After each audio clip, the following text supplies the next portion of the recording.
ذکر حق کے نور سے روشن ہے اس کی صبح و شام، اس کے ہر گوشے میں گونجے حق تعالی کا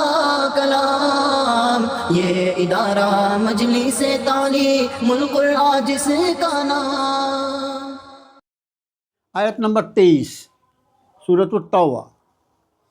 اعوذ باللہ من الشیطان الرجیم، بسم اللہ الرحمن الرحیم۔ یا ایہا الذین آمنوا لا تتخذوا آباءکم واخوانکم اولیاء ان استحبوا الکفر علی الایمان ومن یتولہم منکم فاولئک ھم الظالمون۔ یا ایھا الذین آمنوا، اے ایمان والو، اے وہ لوگ جو ایمان لے آئے، لا تتخذوا، نہ تم بناؤ، آباءکم، دیکھو یہ آبا کا لفظ جب استعمال ہوتا ہے تو باپ اور دادا دونوں کے لیے استعمال ہوتا ہے۔ ہم آبا و اجداد بولتے ہیں نا، تو آبا کا لفظ جب استعمال ہوگا تو نہ تم بناؤ اپنے باپ دادوں کو، و اخوانکم، اور تمہارے بھائیوں کو، اولیاء، دوست، ان استحبوا الکفر علی الایمان، لفظ سمجھ لی، ان استحبوا الکفر علی الایمان، ان اگر، استحبوا وہ محبوب رکھتے ہیں، استحبوا حب سے ہے، حب یعنی محبت، اگر وہ محبوب رکھتے ہیں یا اگر وہ محبت کرتے ہیں کفر سے، علی الایمان، ایمان کے مقابلے۔ اے ایمان والو، نہ تم دوست نہ تم بناؤ اپنے باپ دادوں اور اپنے بھائیوں کو دوست اگر وہ محبوب رکھتے ہیں کفر کو ایمان کے مقابلے میں، اے ایمان سے۔ وَمَن يَتَوَلَّهُم مِّنكُمْ، وَمَن يَتَوَلَّهُم، اور جو کوئی دوست رکھے گا انہیں، منکم، تم میں سے، فَأُولَٰئِكَ هُمُ الظَّالِمُونَ، پھر وہی لوگ وہ ناانصاف ہوں گے، ظالم ہوں گے، یہ بھی ترجمہ کر سکتے ہیں۔ اے ایمان والو، اگر تمہارے باپ دادا اور بھائی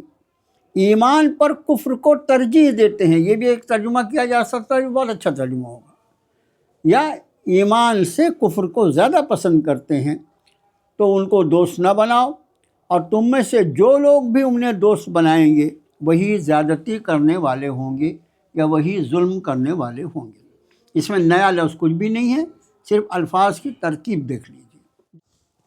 اس کا معنی یہ ہے کہ اصل میں ایمان اور کفر یہ دونوں ایک دم الگ الگ چیزیں ہیں۔ مومن جو ہوتا ہے، ایمان والا، اس کی سب سے زیادہ محبت اللہ کی ذات سے ہوتی ہے، اور پھر جس سے وہ محبت کرتا ہے اللہ کے لیے کرتا ہے، جس سے عداوت کرتا ہے وہ اللہ کے لیے کرتا ہے۔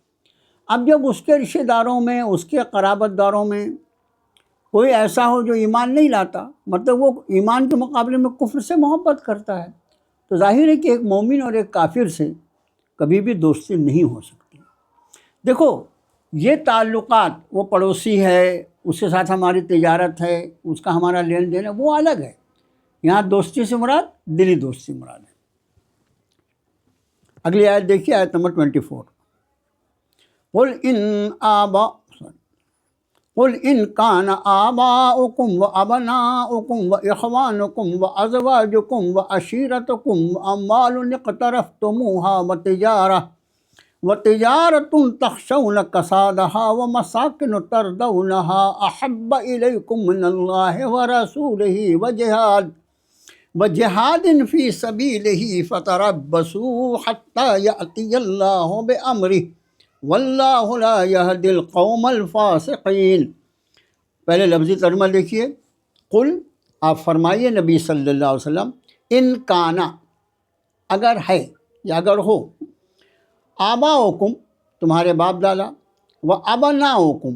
تمہارے بیٹے، و اخوانکم، اور تمہارے بھائی، و ازواجکم، اور تمہاری بیویاں، و عشیرتکم، یہ عشیر لفظ جو ہے نا، اس کا مطلب ہوتا ہے رشتہ دار، عشیر تمہارے رشتہ دار، و اموال، اور اموال جو ہے مال کی جمع ہے، اور مال، اقترفتموہا، کمایا تم نے، و تجارتن، اور تجارت، تخشون، یہ خشیہ سے بنا ہے، ڈرنے سے، تخشون، تم ڈرتے ہو، کسادہا، کسادہا، اس کی کمی سے، اس کے نقصان سے، و مساکن، مساکن، مساکن جو ہے اس کا مطلب سکونت کی جگہ، مکانات، حویلیاں اور مکانات، ترضونہا، یہ رضا سے بنا ہے، تم پسند کرتے ہو انہیں، احب، دیکھو یہ حب میں الف لگا ہوا ہے، اور ہم نے بتایا کہ کبھی بھی صفت میں اگر الف لگتا ہے تو وہ اس میں شدت پیدا کرتا ہے۔ احب، زیادہ محبوب ہیں، الیکم، تمہیں، من اللہ و رسولہ، اللہ سے اور اس کے رسول صلی اللہ علیہ وسلم سے، وجہاد فی سبیلہ، اور اس کے راستے میں جہاد کرنے سے، فتربصوا، یہ لفظ اس کا پہلے بھی آ گیا ہے، پھر تم انتظار کرو، یہ لفظ اس کے پہلے ہم پڑھ چکے ہیں، فتربصوا، پھر تم انتظار کرو، حتی، یہاں تک کہ یأتی اللہ بامری، یہ یأتی اللہ بامری، لے آئے اللہ اپنا حکم یا اپنا فیصلہ۔ امر کا ترجمہ ہم یہاں دونوں کر سکتے ہیں، اپنا حکم یا اپنا فیصلہ۔ واللہ لا یہدی القوم الفاسقین، اور اللہ نہیں ہدایت دیتے فاسق قوم کو، یا گنہگار قوم کو، یا نافرمان قوم کو۔ اب راما ترجمہ دیکھیے، آپ فرمائیے نبی صلی اللہ علیہ وسلم، اگر ہوں تمہارے باپ دادے اور تمہارے بیٹے اور تمہارے بھائی اور تمہاری بیویاں اور تمہارے رشتہ دار، اور وہ مال جو کمایا تم نے، اور تجارت تم ڈرتے ہو جس کے نقصان سے، اور گھر جنہیں تم پسند کرتے ہو، زیادہ محبوب ہے تمہیں، احب الیکم، زیادہ محبوب ہے تمہیں اللہ سے اور اس کے رسول صلی اللہ علیہ وسلم سے اور اس کے راستے میں جہاد کرنے سے، تو پھر انتظار کرو یہاں تک کہ لے آئے اللہ اپنا فیصلہ، اور اللہ وہ نہیں ہدایت دیتے فاسق قوم کو یا نافرمان قوم کو۔ یہ دیکھیے آخری حصہ جو ہے، حتیٰ یأتی اللہ بامری، حتیٰ یأتی اللہ بامری، تو یہ میں نے اس کے پہلے آپ کو ایک قاعدہ بتایا تھا کہ یہ عطا لفظ ایک ایسا ہے کہ عطا کے بعد اگر با آ جائے تو اس کا مطلب آنے کے بدلے لانا ہو جاتا ہے، اس لیے یہاں پر یہ ترجمہ جو زلیخا باجی نے کیا بہت صحیح ترجمہ ہے۔ اختر بھائی آپ وہاں پر وہ لفظ دیکھیے، حتیٰ یأتی اللہ بامری، یہ عطا کے بعد بے امری کا با آ گیا ہے، اس لیے اس کا ترجمہ ہوگا بجائے آنے کے یہاں تک کہ لے آئے اللہ اپنا کوئی حکم یا اپنا کوئی فیصلہ۔ بہت اچھا ترجمہ کیا دونوں نے، بہت اچھے معنی، جزاک اللہ۔ اگلی آیت دیکھیے، لقد نصرکم اللہ فی مواطن کثیرۃ ویوم حنین اذ اعجبتکم کثرتکم فلم تغن عنکم شیئا وضاقت علیکم الارض بما رحبت ثم ولیتم مدبرین ثم انزل اللہ سکینتہ علی رسولہ وعلی المؤمنین وانزل جنودا لم تروها وعذب الذین کفروا وذلک جزاء الکافرین۔ ہم نے دو آیت ایک ساتھ پڑھا ہے، اصل میں دونوں کا مضمون ملا ہوا ہے، اور کوشش کریں گے کہ ہمارا وقت ختم ہونے کے پہلے یہ آیت بھی پوری ہو، اور اس میں ایک واقعہ غزوہ حنین کا اللہ نے بیان فرمایا، اس کی تھوڑی سی آپ کے سامنے جھلک بھی اگر اللہ کی توفیق سے آ جائے، اس لیے دونوں آیت ہم نے پڑھ لیا۔ لفظ دیکھیے، لفظی ترجمہ، لقد نصرکم اللہ، تحقیق مدد کی تمہاری اللہ نے، فی مواطن کثیرہ، مواطن یعنی مواقع، مواطن یعنی مواقع، بہت سے موقعوں پر، کثیر یعنی بہت، تحقیق مدد کی اللہ نے تمہاری بہت سے موقعوں پر، ویوم حنین، اور حنین کے دن بھی۔ یوم حنین، یہ حنین جو ہے یہ ایک مقام کا نام ہے، وہاں پر جو غزوہ ہوا تھا وہ غزوہ حنین کے نام سے مشہور ہے، یہ خیال رہے، وہ جو غزوہ ہوا تھا غزوہ حنین ہے۔ اور میں نے اس کے آپ کو پہلے بتایا کہ غزوہ کا لفظ جب استعمال ہوتا ہے اس کا معنی ہے کہ نبی پاک صلی اللہ علیہ وسلم خود اس میں شریک ہیں۔ یہ غزوہ حنین کا نام یہاں لیا ہے، اس لیے غزوہ حنین کے بارے میں تھوڑی سی مختصر تفصیلی معلومات ہے، تھوڑی سی معلومات ہونا چاہیے۔ میں تحقیق مدد فرمایا تمہاری اللہ نے بہت سے موقعوں پر، اور حنین والے دن بھی،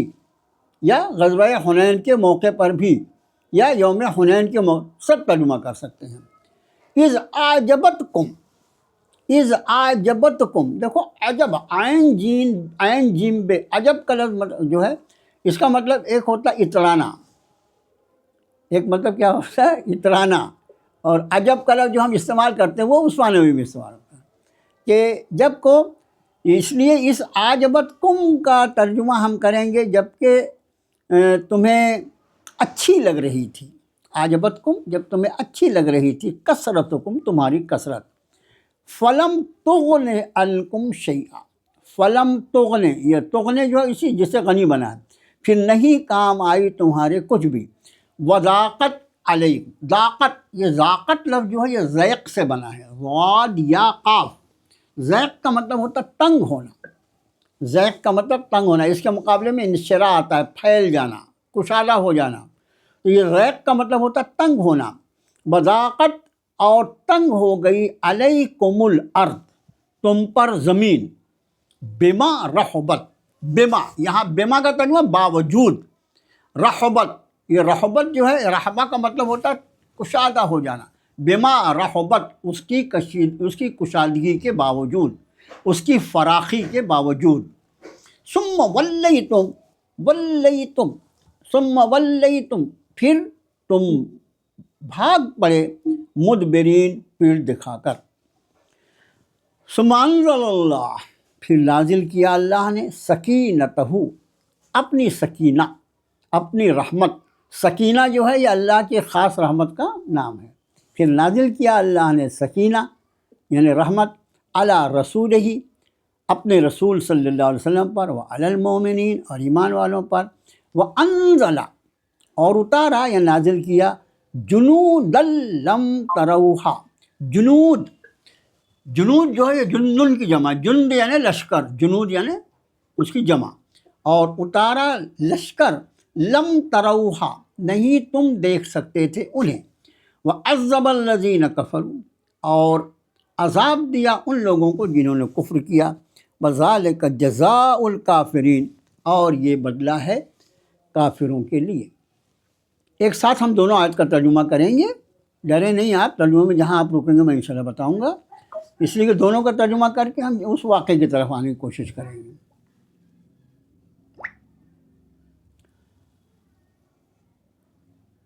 تحقیق مدد کی تمہاری اللہ نے بہت سے موقعوں پر، اور حنین والے دن بھی، جب تمہیں اچھی لگی تھی تمہاری کثرت، تمہیں اچھی لگی تھی تمہاری کثرت، پھر نہیں کام آیا تمہارے کچھ بھی، اور تنگ ہو گئی تم پر زمین اپنی فراخی کے بعد، اپنی کشادگی کے بعد، پھر تم لوٹ گئے یا تم بھاگ کھڑے ہوئے پیٹھ کے بل، پھر اللہ نے نازل فرمایا سکون اپنے رسول صلی اللہ علیہ وسلم پر اور ایمان والوں پر، اور نازل کیا لشکروں کو نہیں تم دیکھتے تھے انہیں، اور عذاب دیا ان لوگوں کو جنہوں نے کفر کیا، اور یہ بدلہ ہے کافروں کا۔ یہ ہم نے جو دونوں آیتوں کو پڑھا، آج ہم یہ آیت نمبر 26 ہے جس پر ہمارا وہ ہوا۔ اب یہ غزوہ حنین، جیسے دو غزوات کا تذکرہ آیا، غزوہ بدر ہے، غزوہ احد ہے، ویسے ایک بہت مشہور غزوہ ہے غزوہ حنین۔ ہوا یہ تھا کہ 8 ہجری میں اللہ عز و جل نے مکہ معظمہ کو فتح کروا دیا، وہ مکہ جہاں سے آپ صلی اللہ علیہ وسلم کو ہجرت کرنی پڑی تھی، 8 ہجری میں رمضان کے مہینے میں۔ خاص یہ خیال رکھیں کہ جو غزوہ بدر ہوا تھا وہ بھی 17 رمضان کو ہوا تھا، لیکن اس وقت روزے فرض نہیں ہوئے تھے، میں نے آپ کو بتایا یہ بات، لیکن اب 8 ہجری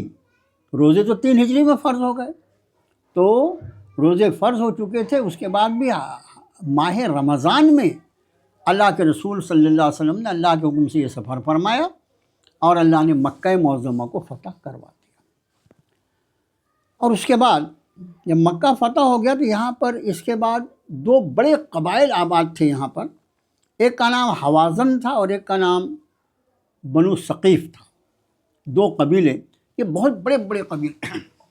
اور ان کو اپنی جو جنگی صلاحیتیں تھیں ان پر بڑا گھمنڈ تھا کہ ہمارا کوئی مقابلہ نہیں کر سکتا، اور دونوں مشرکوں کے قبائل تھے۔ اللہ کے رسول صلی اللہ علیہ وسلم نے اب ان کے طرف توجہ فرمائی، اور ان کا مقام جو تھا وہ حنین تھا۔ اب جب یہ لشکر چلا تو آپ دیکھیے کہ اللہ نے اب نبی کریم صلی اللہ علیہ وسلم کے ساتھیوں کی اتنی بڑی تعداد بنا دی تھی، 10,000 لوگ تو یعنی فتح مکہ کے موقع پر مدینے سے آپ کے ساتھ آئے تھے۔ اب اس کے بعد جن لوگوں نے مکے میں پھر ایمان قبول کیا اور پھر آزو بازو کے قبائل نے قبول کیا، تو اس طرح ہوتے ہوتے یہ اسلامی لشکر جو تھا یہ 14 سے 16 لاکھ کا ہو گیا، 14 سے 16,000 کا ہو گیا۔ کہاں تو 313 تھے بدر میں، اور کہاں تو آج 15 سے 16,000 کا لشکر ہے۔ اب اہل ایمان نے جو لوگ بدر میں شریک ہوئے تھے 313، انہوں نے بھی دیکھا تھا کہ 313 کو اللہ نے 1,000 پہ کیسے فتح دے دی۔ اسی طرح غزوہ احد میں اللہ نے فتح عطا فرمائی، اور آج اتنی بڑی تعداد۔ اب جب یہ حنین میں پہنچے، حنین کی وادی میں، تو وہاں پر وہ جو دونوں قبیلے تھے حوازن اور بنو ثقیف، یہ دونوں قبیلے ملا کے ٹوٹل 4,000 آدمی قریب مقابلے کے لیے اترے سامنے۔ اب کہاں 16,000 کا لشکر اور کہاں 4,000 سامنے، تو ظاہر ہے کہ کسی بھی چیز کی عدد جو ہے، فیگر، اس کی بھی اہمیت ہوتی ہے نا۔ بھئی کسی کے جیب میں 100 روپیہ، کسی کی جیب میں 1,000 روپیہ ہے، تو فرق تو ہے نا دونوں کے اس میں۔ تو اور حضرات صحابہ نے اس کے پہلے اللہ کی غیر معمولی مدد دیکھا بھی تھا، تو ان کو ایسا لگا کہ اب تو اللہ نے ان کے مقابلے میں ہم کو کئی گنا رکھا ہے، اب تو آج یہ ہمارے ہاتھ سے بچ نہیں سکتے۔ یہ کچھ لوگوں کے دل میں خیال آیا، سب کے نہیں، لیکن ظاہر ہے کہ تعداد کتنی تھی مولانا صاحب؟ 16,000 بتا رہا ہوں نا، مولانا صاحب تعداد کتنی تھی یہ لوگوں کی؟ 16,000 بتا چکا ہوں، 15,000 اور 16,000 بول چکا ہوں میں۔ آپ کی توجہ کدھر ہے؟ 10,000 لوگ تو مدینے سے چلے تھے آپ کے ساتھ، اس کے بعد جو لوگ مکے میں مسلمان ہوئے اور اس کے بعد آزو بازو کے قبائل نے جو ایمان قبول کیا، وہ سب ملا کر جب آپ حنین پہنچے تو مسلمانوں کی تعداد 15 سے 16,000 تھی۔ سمجھ میں آیا کتنی بتایا میں نے؟ ابھی کتنی بتایا میں نے تعداد؟ 15 سے 16,000 16,000 اور 15 سے 16,000 ہاں میں لکھ رہی تھی نا، اصل میں دھیان ہاں نہیں گیا جی ہاں، اور اپنے حنین والے جو تھے وہ صرف 4,000 تھے، جو دونوں قبائل کے جو مقابلے میں آئے تھے وہ 4,000۔ تو یہ 4,000 کے مقابلے میں اتنی بڑی لشکر کو دیکھ کر اہل ایمان میں سے کچھ لوگوں کے دل میں، سب کے دل میں نہیں آیا، کچھ لوگوں کے دل میں خیال آیا کہ آج تو الحمدللہ ہم ان کے مقابلے میں زیادہ ہیں، آج تو انشاءاللہ ہماری فتح یقینی ہے۔ اچھا، تعداد کو دیکھ کر ان کے دل میں خیال آیا، لیکن یہ جو لوگ تھے یہ حضرات صحابہ تھے۔ اللہ عز و جل نے حضرات انبیاء علی نبینا علیہ الصلاۃ والسلام کے بعد سب سے زیادہ افضل جن کو بنایا ہے انسانوں میں، وہ حضرات صحابہ ہیں، جو نبی کریم صلی اللہ علیہ وسلم کے صحابہ کے بارے میں کوئی بھی منفی سوچ، کوئی بھی نگیٹو سوچ جو ہے وہ ہمارے ایمان کو خطرے میں ڈالنے کا سبب بنتی ہے، یہ خیال رکھو۔ صحابہ جو ہیں، جن لوگوں کو اللہ نے اپنی نبی کی صحبت کے لیے قبول فرمایا تھا، چن لیا تھا، جیسے نبی چنے ہوئے ہوتے ہیں ویسے صحابہ بھی چنے ہوئے تھے۔ کوئی آدمی اپنی عبادت کی بنیاد پر صحابی نہیں بن سکتا۔ کتنے اہل ایمان ایسے ہیں جنہوں نے عہد رسالت پایا، ایمان کی دولت پائی، لیکن صحابیت نہیں ملی۔ تو اس میں بہت مشہور نام ہے اویس قرنی رحمۃ اللہ علیہ کا ہے، جنہوں نے رسالت کا دور پایا ہے، اللہ کے رسول صلی اللہ علیہ وسلم زیارت نہیں کر سکے وہ، اس لیے وہ صحابی نہیں ہیں، وہ تابعی ہیں، اس لیے کہ بعد میں ان کی ملاقات حضرت عمر، حضرت ابوبکر صدیق رضی اللہ تعالیٰ عنہ سے۔ بہرحال ہم یہ کہہ رہے تھے کہ ان کے دل میں یہ خیال بھی کیوں آیا؟ ویسے یہ خیال کا آنا عام لوگوں کے لیے کوئی وہ نہیں کہ بھائی الحمدللہ ہم بہت بڑی تعداد میں ہیں، لیکن حضرات صحابہ جو ہیں وہ اتنے اعلیٰ ترین معیار کے لوگ تھے اللہ کے نزدیک کہ اللہ تعالیٰ کو یہ بات بھی اچھی نہیں لگی۔ انہوں نے کیوں ایسا دیا؟ اس لیے کیا فرمایا؟ اذ اعجبتکم کثرتکم، جب تمہیں اچھی لگی تمہاری کثرت، انہوں نے ترجمہ ایک بہت اچھا کیا ہے، جب خود پسندی میں مبتلا کر دیا تم کو تمہاری کثرت نے، ارے واہ آج کیا دیکھنا ہے، فلم تغن عنکم شیئا، اور پھر کچھ کام نہیں آئی تمہیں کوئی چیز، وضاقت علیکم الارض بما رحبت، اور تنگ ہو گئی زمین تم پر اپنی فراخی کے بعد بھی۔ ہوا یہ کہ یہ جو دونوں قبیلے تھے حوازن اور ثقیف، یہ دونوں قبیلے اپنی تیر اندازی کے لیے بہت مشہور تھے، بہت زبردست تیر انداز تھے۔ اب جب انہوں نے دیکھا، یعنی جو دونوں قبیلے جن کی طرف یہ فوج گئی تھی حنین کے موقع پر، تو انہوں نے کیا کیا، اپنی چالاکی بتائی، جنگی چال، انہوں نے جہاں وہ کھڑے تھے وہاں سے پیچھے ہٹ گئے، وادی خالی کر دیا۔ اب جب وہ پیچھے ہٹے تو پیچھے ہٹنے کے بعد کیا ہوا کہ اپنا مال سارا ساز و سامان چھوڑ دیا وہاں پر اور خود پیچھے ہو گئے۔ مسلمانوں نے یہ سمجھا کہ یہ بھاگ گئے، اور یہ بھاگ گئے۔ اب ظاہر ہے کہ جنگ جب ختم ہو جاتی ہے تو اس کے بعد جو ان کا چھوڑا ہوا مال ہوتا ہے وہ مال غنیمت ہوتا ہے، اس کو جمع کرنا ہے، اور پھر جو اللہ نے اس کا قانون بنایا ہے اس کے اعتبار سے اس کو تقسیم کرنا ہے۔ تو صحابہ جو تھے جیسے ہی وہ بھاگ گئے، جگہ چھوڑ دیا، تو انہوں نے یہ صحابہ جو تھے سامان جمع کرنے میں لگ گئے، اور سامان جمع کرنے میں لگے، اور پھر انہوں نے اپنے مورچے بنائے تھے، علاقہ ان کا تھا نا، جو مورچے بنائے تھے اس پر سے زبردست تیر اندازی تیر پھینکنا شروع کر دیا، اور وہ تیر اندازی کے بہت ماسٹر تھے،